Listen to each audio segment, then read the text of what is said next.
everyone. Good morning. Thank you so much for joining. I'm sorry about the late date for the invite. I promise I'll try not to do that again.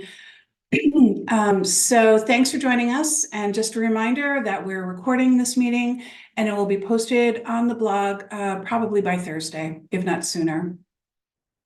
So I have a few things to discuss today, and then it's all you. So get your questions ready. So there's a new training video available on the blog and on the MIS, and this one will take you through terminating and reinstating the worker form. We felt the need to make this because we get a lot of questions on it. Just a reminder about the level form. When the TCID form is entered, the MIS is hard-coded to automatically and permanently change the level to level 1, and this cannot be edited or deleted. So if your case is on CO or TO prior to the TCID form being entered, a new level can be added with the level date being the day after the target child's date of birth. Okay, we've also gotten a lot of tickets on that recently. And we've also had a few tickets regarding duplicate screens and people creating duplicate profiles, which result in duplicate screens.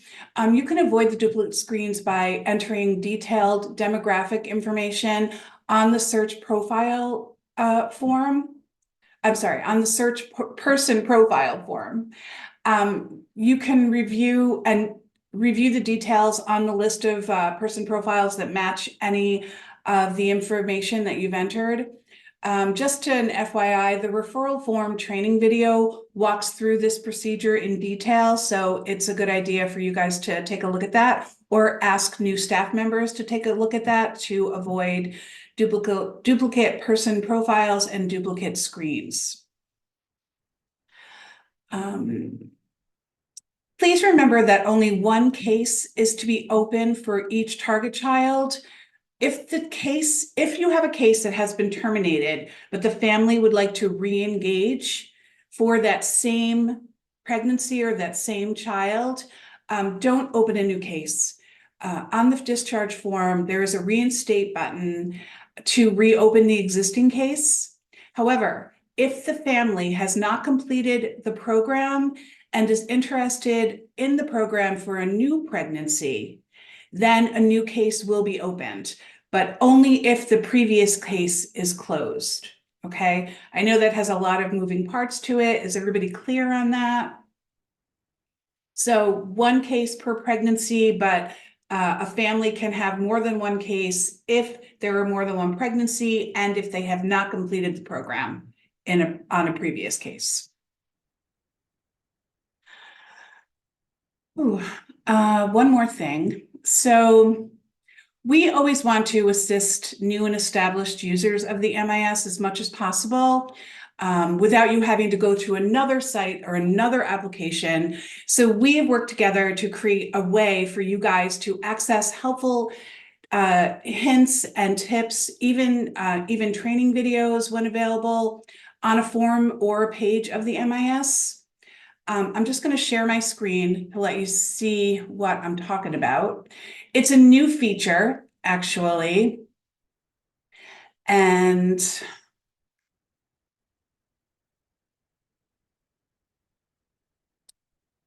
it's not yet published, but it will be. So does everybody see the test version of the MIS? Just a very cute puppy dog. Oh, really? Darn it. All right, I know what the problem is. Hold on here.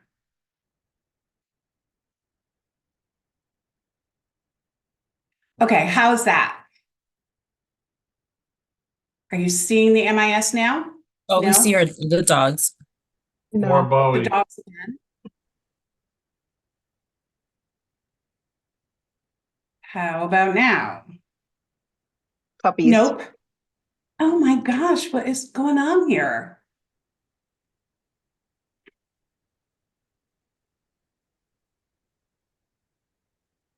All right, let me stop sharing.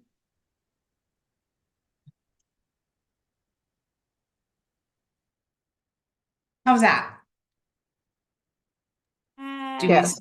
yay, okay, finally. Sorry. Okay, so this is a test site. And the new feature that we're going to publish, I think it's going to be published this week, so it's going to be available on Friday. So, and this is brand new, so we haven't loaded a lot of information, but we're going to keep loading it. So this is the case homepage. I hope everyone is familiar with that. And you'll see this little blue button up here, need help with this page. You just click on this, and it's going to give you information about the page. Right now, like I said, this is a test system, and we're not, there's going to be more information added to this. But you can see, like, here are notes. There's going to be probably a link to a training video. I just want to go to a forms page, and I'll just enter anything here, submit, and see on the home visit log, there's going to be that button, and you're going to, see hopefully information like videos and helpful hints for new and established users. Sorry. So does anybody have any questions about that or any feedback? I mean, like I said, it's going to be published this Friday, so I'd love to hear any feedback you guys have on it. And I guess that is all for me. So over to you guys. Ask away.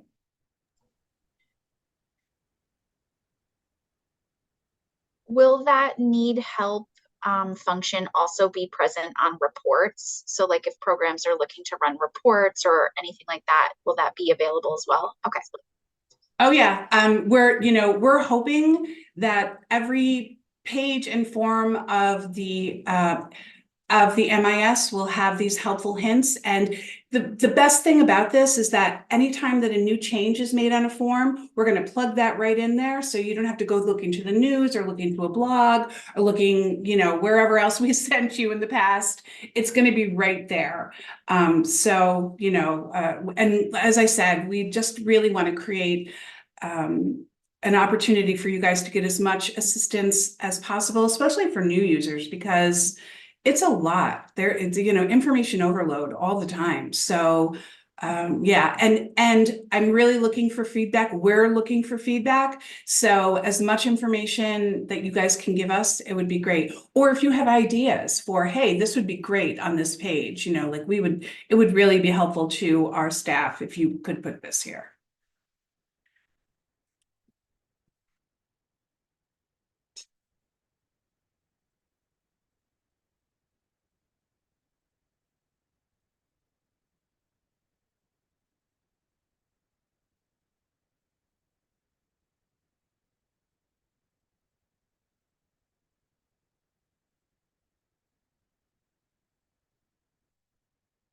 Any questions, any problems for anybody since the last time we met?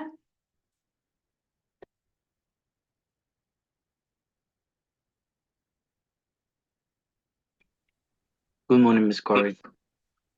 Hi, how are you? Good. Good morning, everyone. Sir. Yeah. So yesterday during my team meeting, there was this question that we all have, and I would really appreciate to get some clarification about that. So every time there is a new family in the program, after the FROG assessment is complete and all of that, and then the FSS meet with the families and complete the baseline form, and after that the target child identification form. So there's this question on the medical provider, if the PC1, if she has Medicaid, or if TC has Medicaid, right? So there is this question that they actually ask specifically: does PC1 has Medicaid, or does TC has Medicaid? So when you click there, or you just check off, then another section open up, so you could put in the Medicaid ID, right? So there's some families that they're always willing to share their information and all of that, but there is also other families that they are a little more skeptical about sharing their personal information when it comes to Medicaid information and their medical ID, and sometimes they might ask why is this necessary? Why do I have to share like my Medicaid ID? For some of them, just saying yes that they have Medicaid is enough. So my question is, what is something that we can actually tell these families so they can see like the reason why we actually collect the Medicaid ID is something beneficial for them, or just to make them feel a little more comfortable sharing that information. Because sometimes, with those families that are a little more skeptical, in that specific aspect, I'm kind of not very clear. So I would really love to have little more information so we could share with the families that have those concerns in that specific aspect. That's a really good question. I'm not quite sure why we ask for the ID. I don't know if Corinne can answer that question. I or- am here, and I remember that many years ago we decided to not ask for a Medicaid number anymore. So I'm not too sure why that is still there. I'm wondering if it's an oversight, and for that, Cutie, thank you so much for bringing that up. We are Yes. going to look into that. Oh, Chris is there. Yeah, I was actually have a little bit of input on that. It is required by some other states that use our application. So Oh. that's why it's there, but it should not be a required field. No, it's not. It's not. You could definitely Yeah. submit the Then form. just ignore it. Okay. Thank you for that information. But that's great to remember. Yes, that other I always think only about New York, but other states do use it. And so we in New York decided not to require that information. So you're fine just saying, like, do you have Medicaid, and that yes, and that continue on. Yes, thank you. Corinne, I have a question, or maybe more like a comment. If that is not necessary, why is it still there? Can that be revised? Because when we say yes, that they have the Medicaid and another a little box open up, however, it doesn't say auction, because it doesn't say optional or not, and our mind is like it need to be completed, that we need to fill that out. Yeah. So that would be a great idea. If things that we don't need, they're not there. That something else doesn't trigger another box, and that box trigger another one, and so on. Because it could be very confusing for the workers and even for new supervisors that they don't know. And for me, I always, if I see a box, I'm gonna ask like to be filled out, because it should be there for a reason. If that is no need to be there, can that form, in other form, can be that revised? Vivian, Well, let so me- as Chris said, I'm sorry, go ahead. Yeah. What I'll say to that is that we do have some Healthy Families New York programs that are inside of hospital locations and may be requiring that information. So we can't remove it. They have to be able to put that information in. Just remember, though, that on any form, if you hit submit and there's not a little red asterisk telling you that you're missing something, it's just optional. And that's how all our forms work. Optional items are not required. They can just be skipped. Right. So Vivian, maybe you can tell your staff, just ignore that box. Don't even ask for it. Just mark down whether they have Medicaid and just ignore that box. Because as Chris said, it is required by some Healthy Families programs, but if it's not required for yours, then no worries.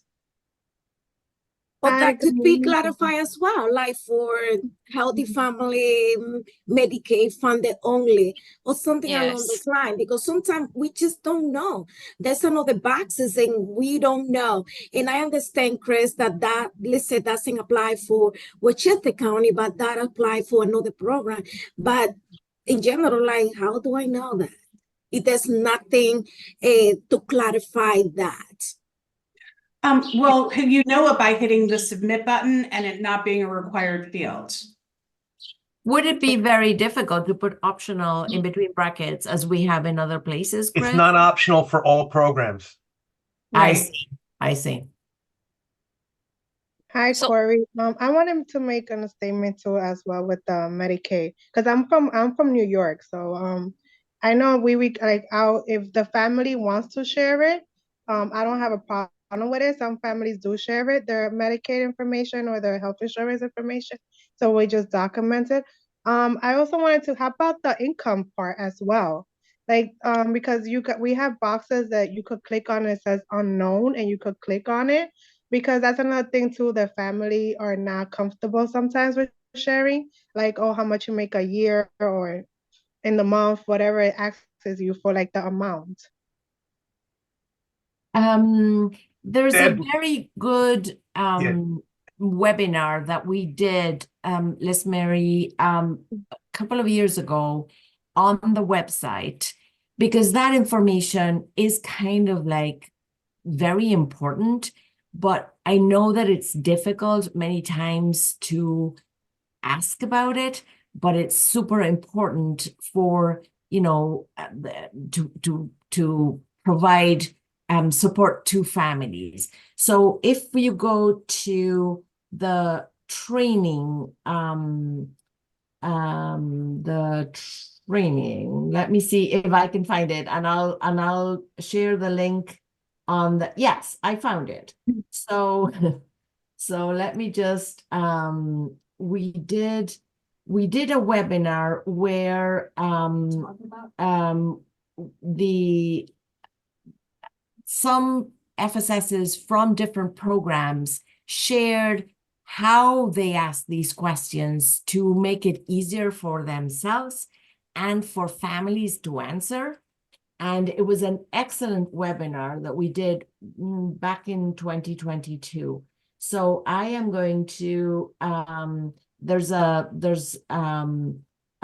deck of, you know, like a presentation thing and the video, and it's on the training page under assessing families' financial needs. But this is only available for Healthy Families New York people, correct? Yes. Yes. Oh, I was Okay. gonna ask I if you could appreciate that. put it on the chat, Corinne, the link for the Yeah, training. I appreciate that. And I was probably there in that training. I don't Oh, were remember. you? Okay.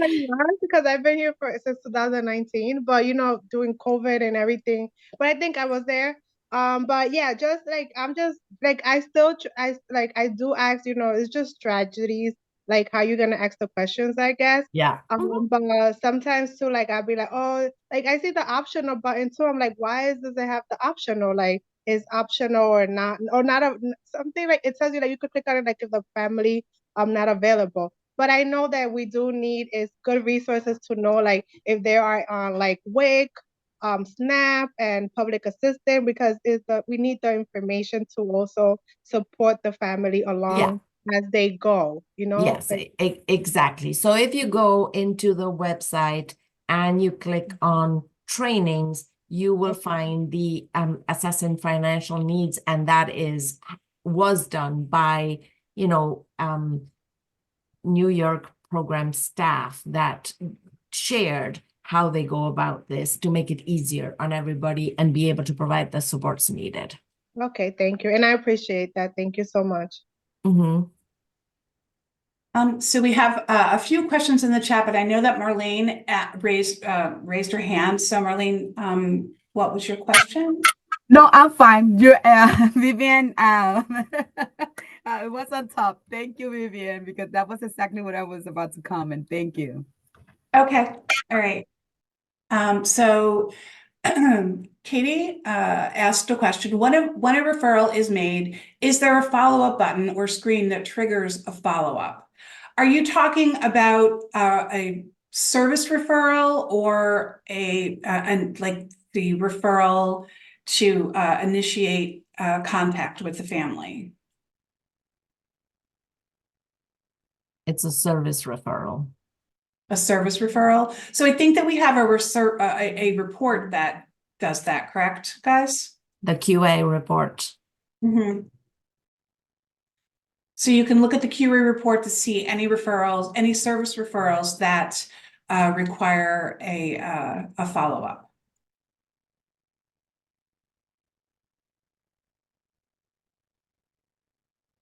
All right, and Joe has a question. We have many military families and they most often have TRICARE. My staff log this as other for insurance. Is this correct? It's been unsure about TRICARE. It isn't private insurance, but rather a government-sponsored plan. However, HFA does ask on HFAST about TRIPlan. So, you know, maybe we need to add TRIPlan or TRICARE, sorry. Yeah, we'll bring that up, Joe, because I know it. I was like, why does this sound familiar? Yes, it's from the HFAST. They do ask about that. We'll look into that.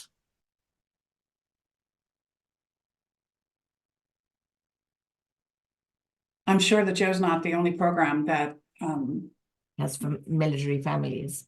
yeah.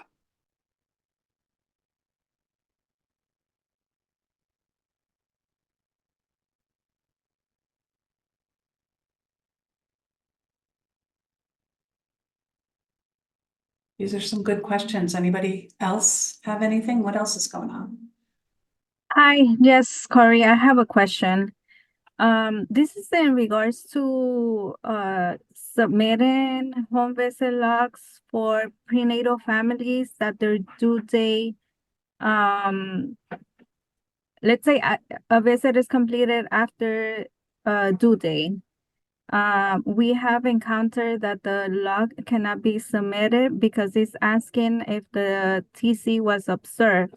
And this is for unborn child, yeah. Is there anything that can be done for that? Because the only way that we're able to submit the home visit log is if we click on yes, either yes or no.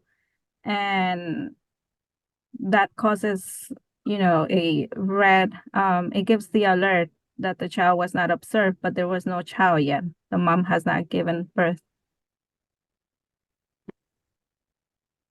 So you're talking about the Cheers form? When you're entering a home visit log for a prenatal family? Yes. When with a visit that was completed after their due date, but they haven't given birth yet. Oh. Okay, so say after the due date, right? After the due date, yes. That's interesting. Because I know what it's doing. It's basically saying if there's no TCDOB, let's check the due date and make sure that they haven't forgotten that maybe they should have put in the TCID. That's interesting. That's something we'll have to discuss and see if there's a solution for that. Because it's we're yes, trying that not makes to have a sense. user. That Yeah, it makes makes sense. what you're saying, but it's Yeah. a problem because then it's giving us an alert that the baby was, you know, it was not present. And then, so the worker was able to follow up with the MIS, and basically the answer was just that we can update the form once the baby is born.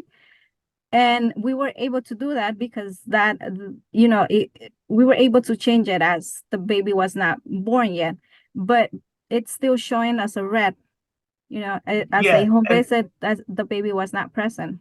Right. So the reason we need to discuss this amongst some of the researchers as well is that if the TCID wasn't submitted, but it should have been submitted, then you could have a completed Cheers form that's supposed to have information that if you backdated the TCID form to the due date, it would then have an incomplete Cheers form. And that causes issues and problems. So we have to just discuss this in greater detail to see if it's something we can remove or not. Right. Yes. And in the meantime, I mean, this is not a great answer, but in order for you to submit your form, maybe you could just check the baby was not present at time of visit, you know, just as until we resolve this. But yeah, you're right. This is a real issue because there are situations where you put the date of birth in and you know, it's the baby's not born yet, you know, the baby's born late, so. Okay, Jennifer has her hand raised. We'll go to her first and then Nora. I have a question about the frog. So, we're allowed to do the frog over 2 visits. And we're gathering tons of information. Is there a way, and right now what we're doing is either writing the info on a piece of paper or some of us are typing it up on like a Microsoft Word. Is there a way to put a save button on that frog form so we can start to enter what we have in the MIS, push save, and then after our second visit, go back and finish it? Because right now, if we start to enter stuff, we're losing all of our info. And that's a lot of info. Can I say Yeah. something? I figured out a trick and I'm gonna share it with you. What I do when I do my frogs, I literally go to the form and then you have all those tabs that come at the top. I start going through each of the tabs, filling out all the tabs first. Then on the frog form itself, the frog scale, all I do is I put if PC2 was present and the date of the frog, then I go back to the end and submit everything. Then that makes the submit button appears on the frog form. And it took me a while to figure that out. So I don't know if anybody else.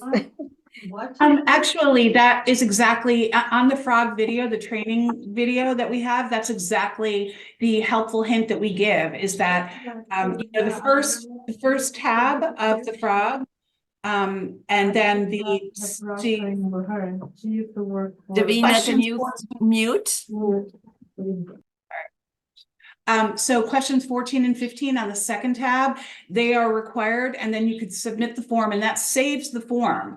And then you can go back and fill in all the tabs and things. But yeah, that is actually on the training video. That is a helpful hint that we've given because we have had this question before. So yeah, and there is a reason that we can't put a partial save button on there, Chris. I know that we've discussed this before. But that is our workaround for that. Okay, thank you. Don't we have a certain amount of time that it has to be approved by a supervisor once it's submitted?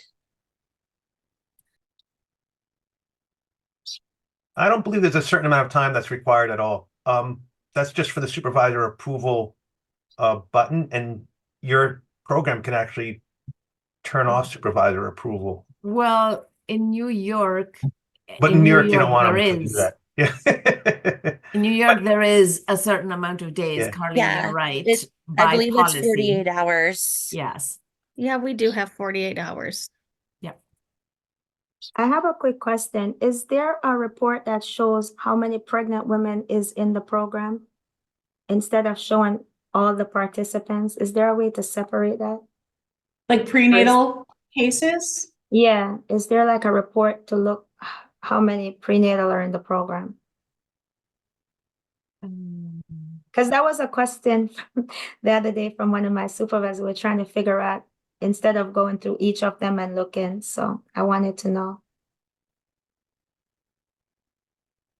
We I have think the program a demographics or I'm sorry, I'm say that wondering- again.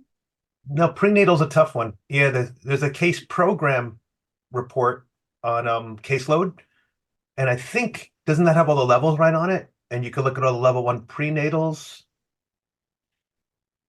That would be one way, I believe. Let me just Okay. double check. I'll take. Okay.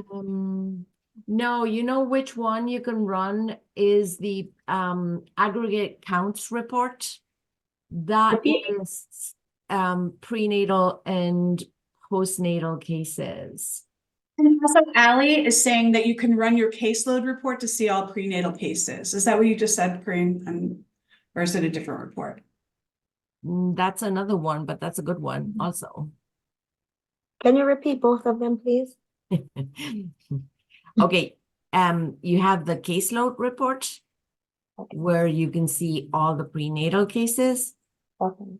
And also you can run the aggregate counts report Okay. where you can select the start date and end date to your choosing and see how many prenatals you have. Okay, thank you so much. You're welcome. Nora, we don't want to forget about you. No worries. I have a question about something on the home visit log, and I'm wondering if it can be changed. So when you go to enter a home visit log and you're checking where it occurred, the time, there's a section that says who participated in the visit.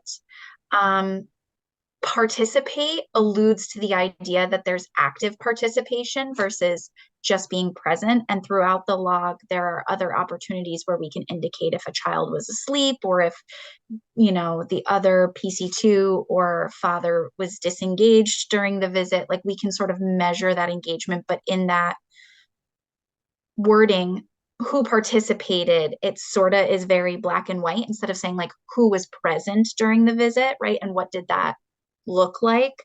I also think when we check who participated, if we're not thinking about it in terms of who was present, it affects the quarterly summary of home visit log activities and almost makes it look like, oh, target children weren't participating in their visits, when really like sometimes they fall asleep before we get there, you know. So I'm just wondering if that language can be changed to say like who was present instead of participated. If that makes would sense. be, yeah, it does make sense, but that wouldn't be an MIS question. That would be more like CA would have to hone in on this, correct, Corinne and Chris? When we change the wording on things like, I mean, that's kind of a big deal. So maybe we Yeah. can just sit. Yeah, unfortunately, words mean something, so we would have to ask and get permission to make those changes. Okay, Nora, cool. I would discuss it with your PCM and see Okay. whether they can bring it up. And maybe we can, you know, discuss that at policy or at other places. Okay, cool. I'll send them an email. Thank you. But that's a good question though, and it's a good point. Mm-hmm. All right, I don't want to miss any. So Leanna Gray, is the training video under the FRS? Nope, the training videos are on the blogs and they're also on the MIS under Help and Docs training webinars. I can try to share my screen again just to show you. Yeah, I know where it is. I think last Oh, okay. webinar you all demonstrated how to get to that Yeah. on the MIS, right? It's right on MIS under It's on the MIS under but hopefully those training videos will be right on the form. So that's what the hope is. That's what the new feature is going to be all about. So we won't have to go running around and searching for things. Let's see, Ruth. In case documents in the MIS, can subfolders be added to organize the documents we upload there?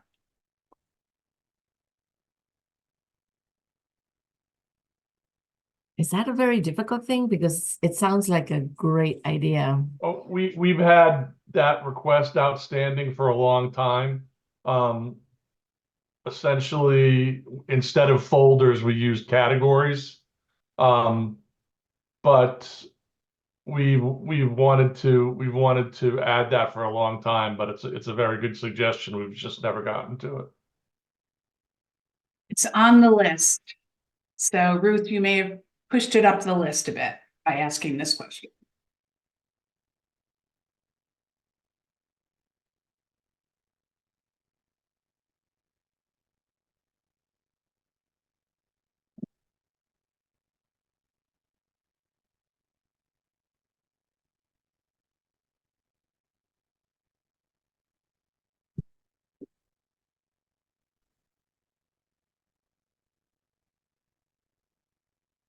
So anybody else have any wonderful, great questions?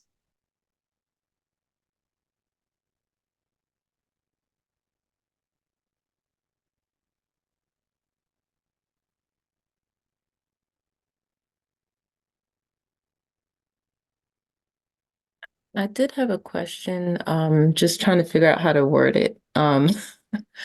There was in one of my supervisions, actually no, one of the FSSs in our program, she had asked about on the performance target report. One of her cases was showing that there was that breastfeeding was missing. I can't remember exactly how it was worded, but I was just trying to figure out how to better support her and figure out where to find that information. Because at first we were thinking that it was on the follow-up, like under the follow-up tab. But when I went there, I didn't see anything. So I was just trying to figure out like where to locate that. I believe it is on the follow-up form. Yes, you have the breastfeeding question Yes. under, I'm sorry? No, I was Yeah, gonna say, it let's- says for how long TC was breastfed. Yes, yes. Okay, So so it's under the TCI. No, it's actually in the follow-up. On the follow-up form, Yeah. let's see, 6 I'm months. gonna try to see exactly what tab it is. We have the same one, Leanna. We have several we're getting dinged on several breastfeeding follow-up forms for 6 months for the TC. And even though I have an issue with this too a little bit, Corian, because 3 out of the 4 are substance abuse concerns for mom. So obviously not a great idea to be breastfeeding, but we get that on every report that that breastfeeding it'll be 3 months or under 3 months, and then again for 6 months, and it's still there. And I wish there was a place for me to say it's not a great idea for this mom to be breastfeeding. yeah, right. I have to say, Melissa, that this has it's a problem that maybe because you have a small amount of mothers in that cohort, 3 out of the number you have makes a big impact. When your cases expand and you have more, those will not represent such a big, we're not asking for 100%. Actually, it's only 30% of biological mothers who were enrolled prenatally. So it's not like for every mom, it's just like prenatal biological moms. So if you have dads, they're not included in the cohort. If you have moms who enrolled postnatally, they're not included in the cohort. So that makes it that your numbers are smaller and smaller each time, and so then 3 out of whatever you have has an impact, but it shouldn't. And again, the PIs are only asking for 30% of children to be breastfed in the 3 months. We have the PT for 6 months, but it's not included in the PIs. So you're not getting dinged. That's what I was saying. For the 6 months, you're not getting dinged for anything.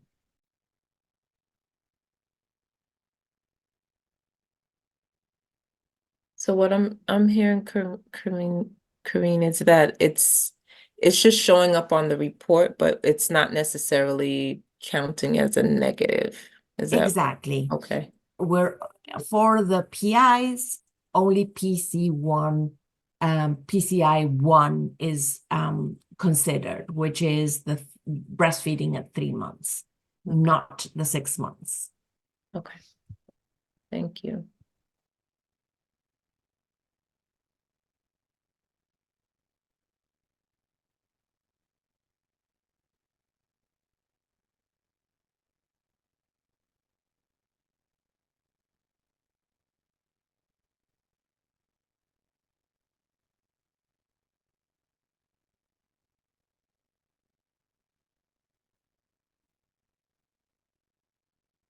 Okay, any more questions? I just want to take this opportunity to unless anybody has any other questions, to let everyone know that the next Healthy Families discussion is scheduled for Tuesday, the 23rd of April at 1 p.m. And I will send an invite out sooner than the day before. But again, I apologize for that, but it's also, all the meeting information is posted on the blog. And I'm gonna try to create a space on the MIS where I can put this information now that we have this, helpful hint information as well. Anybody have any questions? I think you guys had so many great questions. Corey and Corinne and the rest of the team, not question, but thank you so much because I've been closing my CQI and it has been very, very, very helpful, that tab that we have over there. And I just want to say thank you because I really appreciate, how much time is saving me, not using the other form, it's just printing and send it. And thank you. Thank you. Really appreciate that. You're welcome, Marlene. Thank you, Ali. We appreciate you guys too. Yeah. Because every time we have these meetings, any one question helps about 100 people. So thank you.